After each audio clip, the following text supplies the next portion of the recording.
The bicycle is one of the greatest inventions ever. It is extremely fast, simple to use, and fueled only by the power of your own legs. It is an invention that has truly changed the way we live. It's no wonder billions of people across the globe have fallen in love with it. But how did it actually come about? Where did this brilliant invention come from? Well, let's find out. When it comes to the bicycle, we tend to think there was a single eureka moment when everything just sort of came together perfectly. In reality, it was more of a step-by-step process with several key individuals contributing to the development of this remarkable invention. The earliest version of the bicycle didn't even look like one. In fact, it was more of a scooter. In 1817, a German civil servant and inventor from Mannheim named Carl Drey created the Lauf machine, otherwise known as the running machine. He built this two-wheeled vehicle as a solution to a serious horse shortage. Drey figured if he could build something that would enable him to keep moving without relying on horses, he could cover long distances with minimal effort. His creation consisted of two large wooden wheels connected by a hollow tube and had a seat attached to the top. Riders would start by walking alongside the machine, pushing it along, until they gathered enough momentum to continue gliding.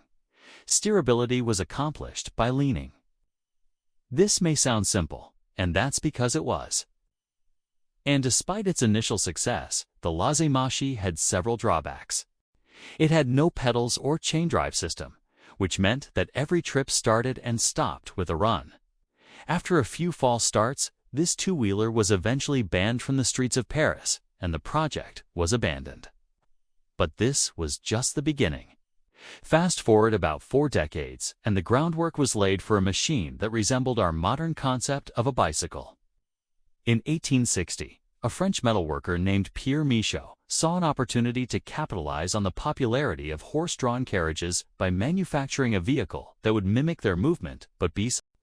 Pierre teamed up with his son Ernest, and together they designed a unique contraption featuring 2 wheels and a seat fixed onto the larger front wheel. The key innovation was the inclusion of cranks with foot straps attached to the axle, which allowed riders to push off the ground. They dubbed their invention the velocipede. The problem was it was incredibly uncomfortable. Early models were constructed with heavy iron frames, a solid rubber seat, and steel rims. Those brave enough to ride experienced bone-jarring journeys that often resulted in serious injuries. By 1869, authorities had become so concerned about the safety of these wild velocipedes that they outlawed their use throughout much of Europe. But the perseverance of Pierre and his son paid off. In 1870, the Starley brothers, James and John Kemp, took notice of the velocipede and identified how they could make it both safer and more effective. In fact, their improvements were so significant that the velocipede was effectively reborn as the high wheeler or penny farthing. These bikes boasted enormous front wheels, which could reach diameters of up to 5 feet. Riders assumed a low position to maintain stability, sitting atop a small rear seat. Despite this new design, the same basic mechanics as the original velocipede remained. The high-wheel bicycle was an instant hit with the British public. Within months of release, tens of thousands had been sold across London. While the Starley brothers deserve much of the credit, another pivotal figure played a crucial role in advancing this technology. English engineer Thomas McCall introduced the idea of rear-wheel drive, a system still used in most bikes today.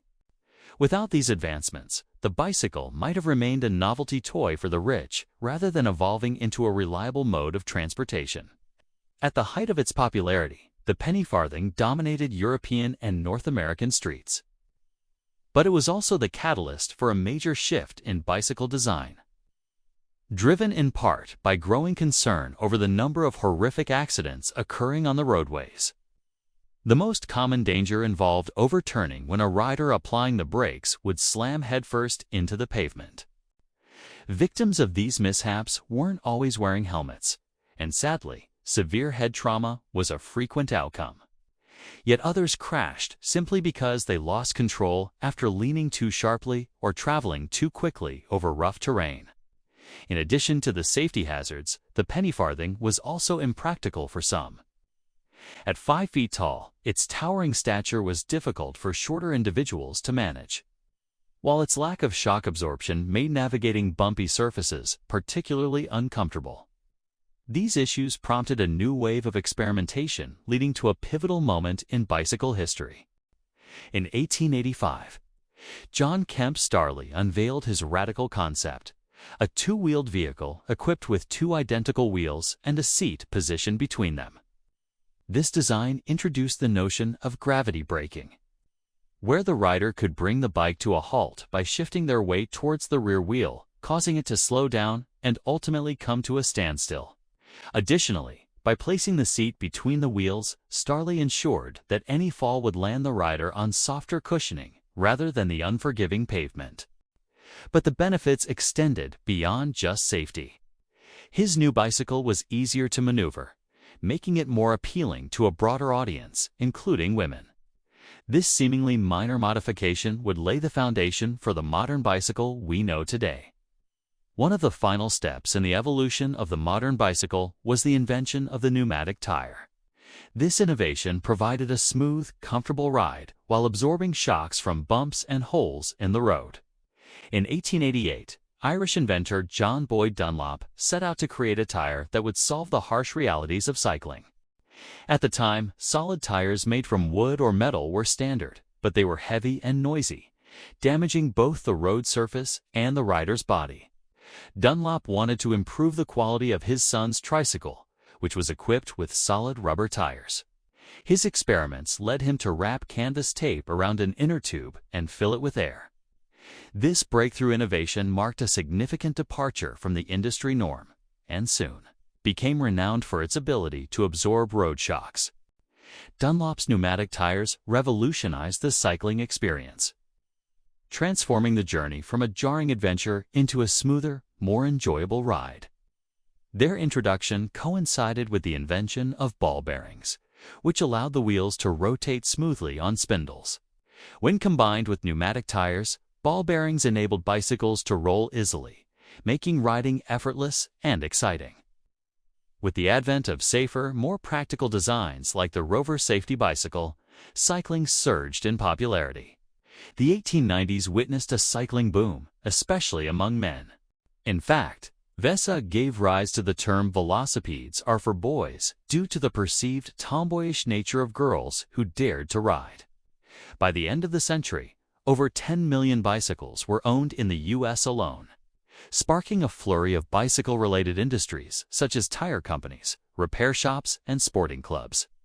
Manufacturers churned out millions of bikes annually, catering to the masses with models like the Rover safety bicycle.